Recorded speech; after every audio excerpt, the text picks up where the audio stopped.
Good morning students. देखिएगा, physics का आज हम थर्ड चैप्टर स्टार्ट करते हैं। ये जो यहाँ पर चैप्टर फिफ्थ के नाम से दे रखा है, ठीक है, आपकी जो एनसीईआरटी की बुक के अंदर है, ये जो चैप्टर फिफ्थ है वो फिफ्थ ना होके थर्ड चैप्टर है, ठीक है। तो पहले तो ये कन्फ्यूज़न दूर कर लीजिएगा। देखिएगा, इस चैप्टर के अंदर आपको क्या क्या दिया है, हम किसके बारे में पढ़ेंगे। ये जो चैप्टर है ये एक्चुअल में करंट इलेक्ट्रिसिटी से रिलेटेड है। कौन से टॉपिक से रिलेटेड है? अगर हम बात करें टॉपिक की तो करंट इलेक्ट्रिसिटी। अब देखिएगा, करंट इलेक्ट्रिसिटी क्या होता है। अगर हम लास्ट दो चैप्टर की बात करें उसके अंदर हमने क्या पढ़ा था, इलेक्ट्रोस्टैटिक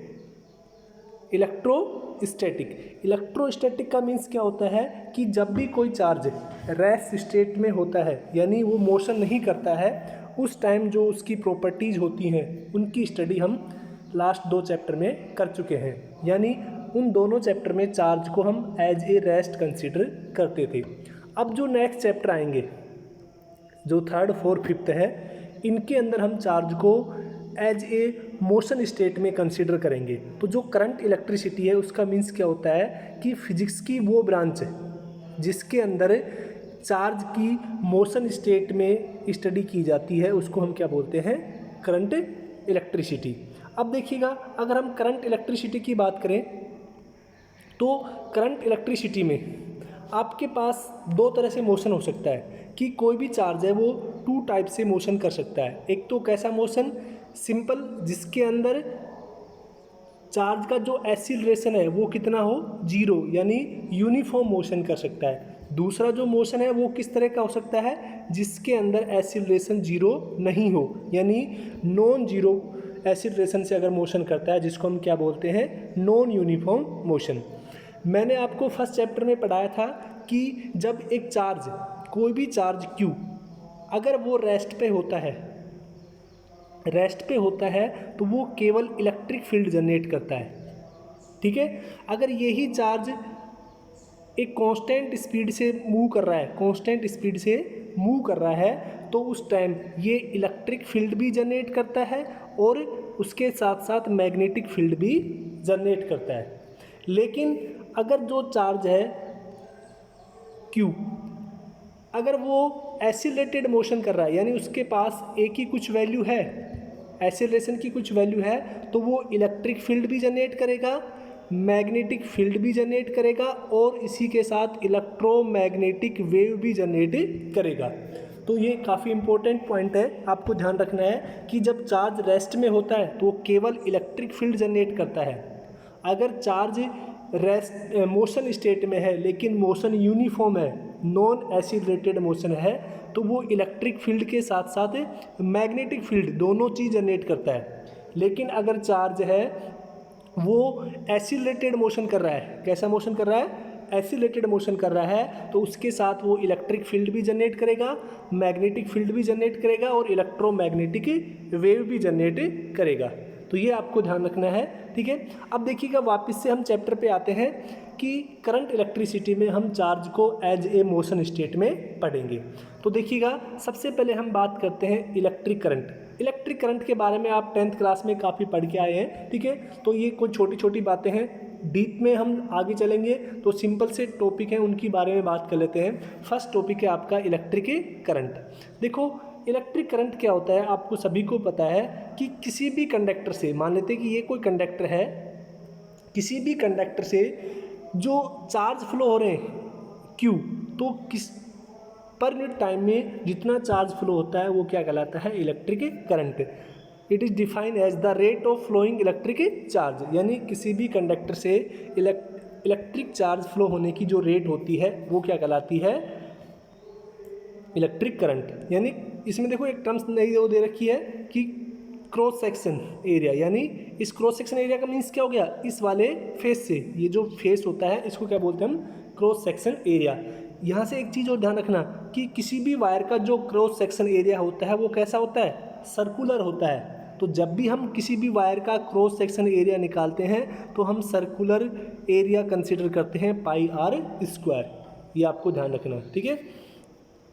अब देखिएगा, अगर हम बात करें, मान लेते हैं कि किसी भी कंडक्टर वायर से, जो ये कंडक्टर वायर है, ये एक प्लस और माइनस बैटरी के जुड़े हुए हैं, यहाँ से ये वाला कैसा हो गया, पॉजिटिव हो गया, और ये वाला कैसा हो गया, नेगेटिव।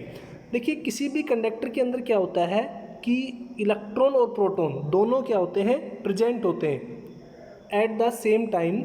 नंबर ऑफ जो इलेक्ट्रॉन है, इलेक्ट्रॉन और नंबर ऑफ प्रोटॉन, वो दोनों क्या होते हैं, प्रेजेंट होते हैं, और इनकी जो संख्या होती है लगभग 10⁻28 के लगभग होती है, यानी millions of million electron present होते हैं किसी भी कंडक्टर के अंदर, ठीक है, जिनको हम क्या बोलेंगे, एज ए चार्ज कैरियर बोलेंगे। इलेक्ट्रॉन को ही क्या बोलते हैं हम, चार्ज कैरियर। अभी हम पढ़ेंगे आगे कि जो कंडक्टर होते हैं उनके चार्ज कैरियर क्या कहलाते हैं, जो इंसुलेटर होते हैं उनके चार्ज कैरियर क्या कहलाते हैं, और जो सेमी कंडक्टर होते हैं उनके चार्ज कैरियर क्या कहलाते हैं, ठीक है।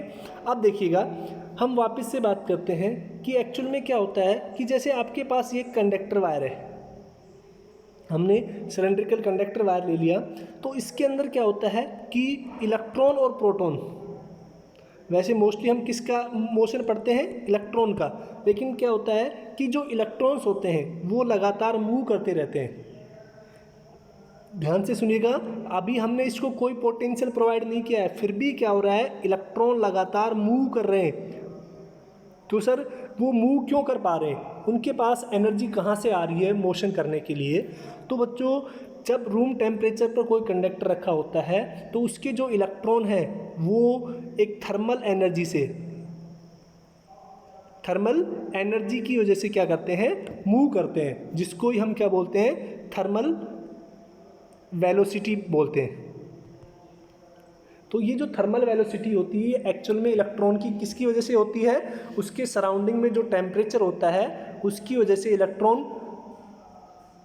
एनर्जी गेट करते हैं, रिसीव करते हैं, और लगातार क्या करते रहते हैं, थर्मल वेलोसिटी से मूव करते रहते हैं। अब देखिएगा जब ये इलेक्ट्रॉन के अंदर, जब इस कंडक्टर के अंदर जो इलेक्ट्रॉन है ये थर्मल वेलोसिटी से मूव करते हैं तो इनकी कोई पर्टिकुलर डायरेक्शन नहीं होती है, ये रैंडमली इस तरह से मोशन करते रहते हैं, एक पर्टिकुलर डायरेक्शन में मोशन नहीं करते। तो अगर हम बात करें कि जो इलेक्ट्रॉन्स हैं अगर उनकी जो एवरेज वेलोसिटी निकालें वो कितनी होती है, 0 होती है। लेकिन जैसे ही हम इस कंडक्टर के अक्रॉस कोई बैटरी को जोड़ देते हैं, बैटरी को जोड़ दें मतलब हमने क्या लगा दिया, कोई पोटेंशियल सोर्स लगा दिया, जैसे हमने ये बैटरी लगा दी। अब क्या होता है कि ये प्लस और माइनस, ठीक है, अब इस कंडक्टर के अंदर जो चार्ज पार्टिकल्स थे, जो पॉजिटिव और नेगेटिव चार्ज पार्टिकल्स थे, उनकी वजह से क्या होता है कि जो इलेक्ट्रॉन्स हैं, आपको पता है इलेक्ट्रॉन्स पे कौन सा चार्ज होता है, नेगेटिव चार्ज होता है। तो इलेक्ट्रॉन्स क्या करते हैं, इस पॉजिटिव प्लेट की ओर मूव करना स्टार्ट कर देते हैं। और आपको बताया था मैंने कि किसी भी कंडक्टर से इलेक्ट्रॉन का मोशन होना ही क्या कहलाता है, इलेक्ट्रिक करंट कहलाता है, ठीक है। अब देखिएगा वापस आते हैं नोट्स पे। तो अब मान लेते हैं कि किसी भी कंडक्टर से, मान लेते हैं ये कोई कंडक्टर है, इसके अंदर से क्यू चार्ज है, क्यू चार्ज फ्लो हो रहा है कहाँ पर सेकंड में, ठीक है ना। एक Q charge pass through the any cross section area in conductor, then electric current given as I equal to क्या होता है, Q upon T, charge upon time, यानी पर सेकंड जितना चार्ज फ्लो होता है वो क्या कहलाता है, इलेक्ट्रिक करंट। और आपको पता है Q इक्वल टू NE भी लिख सकते हैं हम, कौन सा, फर्स्ट चैप्टर के अंदर हमने एक लॉ पढ़ा था, याद हो तो आपको, कौन सा वाला, क्वांटाइजेशन लॉ, जिसके अंदर हम पढ़ते थे कि किसी भी कंडक्टर के अंदर से, ठीक है ना, किसी भी कंडक्टर के अंदर से या किसी भी एक बॉडी से दूसरी बॉडी में जब इलेक्ट्रॉन ट्रांसफ़र होते हैं तो वो integral multiple of fundamental charge, ये वाला फॉर्मूला हम पढ़ चुके हैं। तो यहाँ से Q इक्वल टू क्या लिख सकते हैं हम, NE भी लिख सकते हैं। तो यहाँ से एक फॉर्मूला और बनता है चार्ज का, I equal to NE upon T। देखिए बच्चों ये जो करंट है ये एवरेज करंट की बात कर रहे हैं हम, किसकी बात कर रहे हैं, एवरेज करंट की, ठीक है ना। अगर कोई चार्ज, स्मॉल चार्ज dq बहुत ही छोटे समय के लिए, ठीक है ना, स्मॉल टाइम dt के लिए क्या हो रहा है, किसी कंडक्टर से फ्लो हो रहा है, तो जो इंस्टेंटेनियस करंट है यानी शॉर्ट टाइम के लिए जो करंट है वो हम कैसे डिनोट करते हैं, I equal to D Q upon D T. तो dq/dt यहाँ पे वापस से अगर हम क्या बोल सकते हैं, अगर चार्ज का टाइम के साथ डिफरेंशियल करें तो वो किसको रिप्रेजेंट करता है, करंट को। यानी dq/dt यानी चार्ज का किसकी रिस्पेक्ट में, टाइम के साथ में जो डिफरेंशियल है वो किसको डिनोट करता है, इलेक्ट्रिक करंट को। अब देखिएगा यहाँ से हम वापस से बोल सकते हैं कि dq किसके बराबर हो जाएगा, I dt के। अगर अब आपको करंट दे दिया जाता है, I की वैल्यू दे दी जाती है आपको, तो आप चार्ज की वैल्यू निकाल सकते हैं। कैसे, इंटीग्रेशन करके, ठीक है ना। यानी 0 से t सेकंड में आपसे जैसे करंट की वैल्यू दे दी तो आपसे पूछ लिया जाएगा कि चार्ज की वैल्यू फाइंड आउट कीजिए, ठीक है। इसके बारे में न्यूमेरिकल 1-2 है, हम कराएंगे आगे। अब बात करते हैं हम यूनिट के बारे में। कोई भी फिजिकल क्वांटिटी की यूनिट है वो हम कैसे डिफाइन करते हैं, उसकी यूनिट आपको पता होनी चाहिए और यूनिट के साथ साथ उसका डायमेंशन भी आपको पता होना चाहिए। देखिएगा आपको याद हो तो हमने 11th क्लास में 7 फंडामेंटल यूनिट लिखवाई थी। आई होप सभी को याद होंगी, ठीक है। नहीं याद है तो आप एक बार देखना उनको। जो 7 फंडामेंटल यूनिट होती थी 11th क्लास के अंदर, तो देखिएगा उसके अंदर हमने एक फंडामेंटल यूनिट ए लिखवाई थी। याद है आपको, A4 क्या होता था, एम्पियर, और इसको हम किसके लिए यूज करते थे, करंट के लिए यूज करते थे, ठीक है ना। तो जो इलेक्ट्रिक करंट की जो SI यूनिट होती है वो एक्चुअल में एक फंडामेंटल यूनिट होती है। तो देखिएगा इलेक्ट्रिक करंट की जो यूनिट होती है वो क्या होती है, एम्पियर होती है। मैं इसको देखो समझाता हूँ कि आपको पता है कि I = क्या होता है, Q/T। चार्ज की यूनिट क्या होती है बच्चों, कूलाम होती है, ठीक है ना। और T समय की यूनिट क्या होती है, सेकंड। तो कूलाम पर सेकंड किसकी यूनिट होती है, इलेक्ट्रिक करंट की। और इस कूलाम पर सेकंड को ही हम क्या बोलते हैं, एम्पियर। और एम्पियर को किससे लिखा जाता है, कैपिटल A से। तो ये ध्यान रखना है आपको कि इलेक्ट्रिक करंट की जो यूनिट होती है, SI यूनिट की बात कर रहे हैं हम, कूलाम पर सेकंड होती है और इसी को क्या बोला जाता है, एम्पियर बोला जाता है, ठीक है। अब देखिएगा यहाँ से अगर हम बात करें कि 1 एम्पियर की डेफिनेशन क्या होगी। अगर हम 1 एम्पियर की डेफिनेशन की बात करें तो देखिएगा आपको पता है I बराबर क्या होता है, Q/T। I बराबर क्या होता है, Q/T। अगर Q भी 1 हो गया यानी 1 कूलाम हो गया और जो समय है वो भी कितना हो गया, 1 सेकंड हो गया, तो मुझे बताइए करंट की वैल्यू कितनी आएगी, 1 एम्पियर आएगी। जो रिजल्टेंट है वो कितना आएगा, 1 एम्पियर। तो हम 1 एम्पियर की डेफिनेशन लिख सकते हैं। क्या होता है, if 1 coulomb charge flow any conductor in 1 second, if 1 coulomb charge through in any conductor in 1 second then current will be 1 ampere, ठीक है। तो कई बार एग्जाम में पूछी गई है 1 एम्पियर की डेफिनेशन, डिफाइन 1 एम्पियर। तो आप बोल सकते हैं कि किसी भी कंडक्टर में अगर 1 सेकंड में 1 कूलाम चार्ज फ्लो हो रहा है तो करंट की वैल्यू कितनी होगी, 1 एम्पियर होगी। अब देखिएगा नेक्स्ट अगर हम बात करते हैं, इसी को क्या बोलते हैं, कूलाम सेकंड। अब CGS यूनिट की अगर हम बात करें, देखिए ज़्यादा इंपॉर्टेंट है नहीं वैसे CGS यूनिट, लेकिन आप सीधा याद रखिएगा कि जो CGS यूनिट होती है कूलाम की, इलेक्ट्रिक करंट की, वो क्या होती है, वोल्ट होती है, BIOT, ठीक है। यानी और 1 एम्पियर होता है 0.1 वोल्ट के बराबर होता है, ठीक है। अब सबसे इम्पोर्टेंट आता है जिसमें बच्चे कंफ्यूज होते हैं कि डायरेक्शन ऑफ इलेक्ट्रिक करंट। अब देखिएगा डायरेक्शन ऑफ इलेक्ट्रिक करंट के बारे में हम थोड़ा डिस्कस करते हैं कि किसी भी सर्किट के अंदर, जब किसी भी सर्किट के अंदर हम इलेक्ट्रिक करंट को फ्लो करते हैं तो क्या होता है कि जैसे मान लेते हैं ये कोई सर्किट है, ये कंडक्टर है, इसमें एक हमने बैटरी जोड़ दी, तो ये प्लस है और ये माइनस है, ठीक है। तो जब इलेक्ट्रिक करंट है वो हमेशा पॉजिटिव से तो आउट होता है और इनसाइड किसके होता है, नेगेटिव के। तो हम क्या बोल सकते हैं कि इलेक्ट्रिक करंट हमेशा पॉजिटिव टर्मिनल से और नेगेटिव टर्मिनल की ओर फ्लो होता है। किसी भी बैटरी का जो एक पॉजिटिव टर्मिनल होता है और एक नेगेटिव, लिखा होता है बैटरी के पॉजिटिव टर्मिनल और नेगेटिव टर्मिनल, ठीक है। तो इलेक्ट्रिक करंट की डायरेक्शन हमेशा किधर होती है, प्लस से माइनस की ओर। अब देखिएगा कई बुकों में इसको ऐसे दे रखा है कि इलेक्ट्रिक करंट की डायरेक्शन इलेक्ट्रॉन की डायरेक्शन के अपोजिट होती है। तो ये भी ट्रू है, क्योंकि आपको पता है कि इलेक्ट्रॉन किसके ऊपर कैसा चार्ज होता है, नेगेटिव चार्ज होता है। तो इस नेगेटिव चार्ज की वजह से क्या होता है, इस पॉजिटिव चार्ज प्लेट इस नेगेटिव चार्ज को यानी इलेक्ट्रॉन को अपनी ओर अट्रैक्ट करेगी। तो इलेक्ट्रॉन की डायरेक्शन किधर होगी, इस डायरेक्शन में। इलेक्ट्रॉन इस डायरेक्शन में मूव करेगा तो आपको पता है, और करंट क्या होता है पॉजिटिव डायरेक्शन में, तो करंट की डायरेक्शन क्या होगी, इस डायरेक्शन में। यानी इलेक्ट्रॉन की डायरेक्शन और करंट की डायरेक्शन एक दूसरे के अपोजिट होती है। जो इलेक्ट्रिक डायरेक्शन होती है इसको हम इलेक्ट्रॉनिक करंट बोलते हैं। जो इलेक्ट्रॉन से जो करंट फ्लो हो रहा है, अगर हम इलेक्ट्रॉन की डायरेक्शन से बोले तो हम उसको इलेक्ट्रॉनिक करंट बोलते हैं।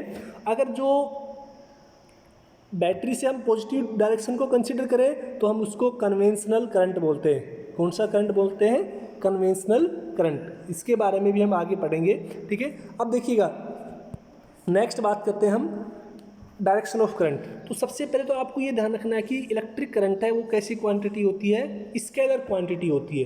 देखो बच्चों बहुत इंपॉर्टेंट है, यहाँ से देखिएगा कि स्केलर क्यों हम कंसीडर करते हैं। देखिए बच्चों कि आपको पता है इलेक्ट्रिक करंट के पास डायरेक्शन भी होती है। डायरेक्शन कैसे होती है, प्लस से माइनस की ओर, ठीक है। इलेक्ट्रिक करंट के पास मैग्नीट्यूड भी होता है। मैग्नीट्यूड होता है भाई, करंट की वैल्यू होती है। तो यहाँ से देखिएगा किसी भी फिजिकल क्वांटिटी के पास डायरेक्शन भी है और मैग्नीट्यूड भी है, फिर भी वो स्केलर क्वांटिटी है। ऐसा क्यों, काफ़ी इंटरेस्टिंग यहाँ पे क्वेश्चन बनता है कि सर इलेक्ट्रिक करंट के पास डायरेक्शन भी है और मैग्नीट्यूड भी है, फिर भी वो स्केलर क्वांटिटी क्यों कहलाती है। देखो किसी भी फिजिकल क्वांटिटी के पास अगर मैग्नीट्यूड है और डायरेक्शन है तो ज़रूरी नहीं कि वो एक वेक्टर क्वांटिटी कहलाए।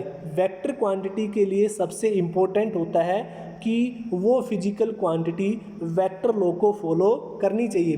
अभी 11th क्लास में आपने पढ़ा होगा कि वेक्टर लॉ क्या होते हैं, कि जैसे आपने देखा होगा कि हमने 2 लॉ पढ़े थे, एक तो ट्रायंगुलर लॉ पढ़ा था और एक हमने parallelogram law of vector addition पढ़ा था। तो देखिएगा जब हम किरचॉफ का नियम पढ़ेंगे इसी चैप्टर में आगे, किरचॉफ का फर्स्ट नियम, तो उस पर वहाँ पर जाके हम इसको और डिटेल से क्लियर करेंगे कि ये एक्चुअल में स्केलर क्वांटिटी क्यों होती है, इसका कैसे ट्रायंगुलर लॉ को फॉलो नहीं करती है। तो आप इतना ही याद रखिए अभी कि इलेक्ट्रिक करंट है वो कैसी क्वांटिटी होती है। तो अभी आप याद रखिएगा कि इलेक्ट्रिक करंट है वो कैसी क्वांटिटी होती है, एक स्केलर क्वांटिटी होती है, ठीक है। देखो कई बुकों में आपको जैसे आपके पास ऑप्शन आता है कि मैं एक क्वेश्चन दे रहा हूँ यहाँ पे कि इलेक्ट्रिक करंट के बारे में आपसे पूछ लिया जाता है कि जो इलेक्ट्रिक करंट है वो कैसी क्वांटिटी है। फर्स्ट दे दिया आपको पास वेक्टर, सेकंड ऑप्शन दे दिया आपके पास स्केलर, थर्ड ऑप्शन दे दिया आपके पास बच्चों कि टेंसर, और फोर्थ ऑप्शन है आपके पास नन ऑफ द अबव। तो आपको कौन सा टिक करना है, ये आपको ध्यान रखना है कि आपको टेंसर पे टिक करना है। अगर टेंसर ऑप्शन नहीं है तो आपको कौन सा करना है, स्केलर। अब देखिए टेंसर क्या होता है कि वो फिजिकल क्वांटिटी जिनके पास मैग्नीट्यूड भी होता है और डायरेक्शन भी होती है लेकिन वेक्टर लॉ को फॉलो नहीं करती, उनको क्या बोलते हैं, हम टेंसर क्वांटिटी कहते हैं, ठीक है। तो किसी बुक में इलेक्ट्रिक करंट को टेंसर दे रखा है क्योंकि टेंसर के रूल को भी फॉलो कर रही है। अगर टेंसर नहीं है तो आपको क्या मानना है, उसको स्केलर मानना है, ठीक है। तो इसमें कन्फ्यूज मत होना कि कई बुकों में आपको टेंसर मिल जाएगा। अब देखिएगा ये हो गया। अब इलेक्ट्रिक करंट की डायरेक्शन हमने बात कर ली कि हमेशा पॉजिटिव से और नेगेटिव की तरफ होती है, इसके बारे में थ्योरेटिकल देख लेना, ठीक है। अब देखिए charge carrier. Charge carrier means क्या होता है कि किसी भी कोई भी कंडक्टर है या इंसुलेटर है या सेमी कंडक्टर है, उनके अंदर जो इलेक्ट्रिक करंट होता है वो कैसे फ्लो होता है, मतलब कौन से पार्टिकल्स होते हैं जो इलेक्ट्रिक करंट को फ्लो करने में हेल्प करते हैं, उन पार्टिकल्स को ही क्या बोलते हैं हम, चार्ज कैरियर। मतलब वो जो चार्ज को कैरी करते हैं उनको हम क्या बोलते हैं, चार्ज कैरियर। जैसे कि अगर हम बात करें कि यहाँ पे देखिएगा the particle which carries charge, यानी जो चार्ज को कैरी करते हैं from one point to other point in any material known as the charge carrier, ठीक है। डेफिनेशन से क्लियर है, ठीक है। जैसे कि आप इलेक्ट्रॉन भी हो सकते हैं इलेक्ट्रॉन है वो एक पार्टिकल है, वो किसको कैरी करता है? Charge carrier. अब देखिएगा नेक्स्ट अगर हम बात करें मेटल के अंदर जो चार्ज कैरियर हैं वो क्या होते हैं? इलेक्ट्रॉन होते हैं, क्योंकि मेटल के अंदर नंबर ऑफ फ्री इलेक्ट्रॉन्स बहुत ज़्यादा संख्या में होते हैं, जिससे क्या होता है कि किसी भी मेटल के अंदर जो इलेक्ट्रॉन्स हैं वही क्या होते हैं? फ्लो होते हैं। यानी जो चार्ज है वो किसकी फॉर्म में फ्लो होता है? इलेक्ट्रॉन की वजह से। ठीक है, इसका एक एग्जांपल देखिएगा। जो नेक्स्ट है इलेक्ट्रिक सॉल्यूशन। जो इलेक्ट्रिक सॉल्यूशन होते हैं, जैसे कि आपने वाटर के अंदर HCl या H2SO4 या NaCl डाल दिया, तो वो क्या हो गया है कि इलेक्ट्रोलाइटिक सॉल्यूशन हो गए, ठीक है ना। यानी उनके अंदर से कैसे चार्ज फ्लो होता है, तो जो इलेक्ट्रोलाइट सॉल्यूशन होते हैं उनके अंदर से जो चार्ज होता है वो किसकी होते हैं? नेगेटिव चार्ज भी होते हैं और पॉजिटिव चार्ज भी होते हैं। उनको हम क्या बोलते हैं? आयंस बोलते हैं, ठीक है ना। तो जो सॉल्यूशन होते हैं, इलेक्ट्रोलाइट सॉल्यूशन होते हैं, उनके अंदर जो करंट है या जो चार्ज है वो किनकी हेल्प से फ्लो होता है? Both positive and negative participate in the electrolyte solution, ठीक है। And these are known as ions. जैसे ये हो गया पॉजिटिव आयन और ये क्या हो गया? Negative ion. जो सेमी कंडक्टर है, ठीक है ना, हम जो सेकंड बुक पढ़ेंगे उनके अंदर हम इसको पढ़ेंगे कि सेमी कंडक्टर के अंदर जो चार्ज कैरियर है वो इलेक्ट्रॉन होते हैं और होल होते हैं। ये होल का कॉन्सेप्ट है, वहाँ पे समझ में आएगा कि होल एक्चुअल में क्या होते हैं, ठीक है। और जो गैसियस कंडक्टर होते हैं, कुछ गैसेज होती हैं जिनके अंदर क्या होता है कि इलेक्ट्रिक करंट फ्लो हो जाता है, ठीक है। जैसे कि किसी भी वायर के अंदर आप बहुत ज़्यादा पोटेंशियल प्रोवाइड करा देते हैं तो उसकी जो सराउंडिंग की एयर है वो पोलराइज्ड हो जाती है। उस पोलराइज होने की वजह से क्या होता है? उस आयंस का ब्रेक डाउन हो जाता है, जिसको हम पोटेंशियल ब्रेक डाउन बोलते हैं, जिनकी वजह से क्या होता है? चार्ज ट्रांसफ़र होता है, ठीक है। तो गैसेस के अंदर भी क्या होते हैं? जो पॉजिटिव आयंस होते हैं और इलेक्ट्रॉन होते हैं वो क्या होते हैं? चार्ज कैरियर होते हैं, ठीक है ना। नेक्स्ट देखिएगा, ये काफ़ी इम्पोर्टेंट है कि जो करंट है वो क्या होता है? किसी भी बॉडी की सरफेस पे फ्लो होता है। वो करंट कभी भी बॉडी के अंदर फ्लो नहीं होता है। जैसे ये आपके पास एक कंडक्टर है, जब हम इसके अंदर इलेक्ट्रिक करंट प्रोवाइड कराएंगे तो जो इलेक्ट्रिक करंट है वो हमेशा इसकी सरफेस के अलोंग ही ट्रांसफ़र होता है, इसके अंदर इलेक्ट्रिक करंट फ्लो नहीं होता है। आपको पता है कि किसी भी कंडक्टर के अंदर इलेक्ट्रिक फील्ड कितना होता है? 0 होता है। इसीलिए इलेक्ट्रिक किसी भी कंडक्टर वायर के अंदर करंट फ्लो नहीं होता, उसकी सरफेस पर ही क्या होता है? करंट फ्लो होता है। आज के लिए इतना ही। आई होप आपको समझ में आया होगा।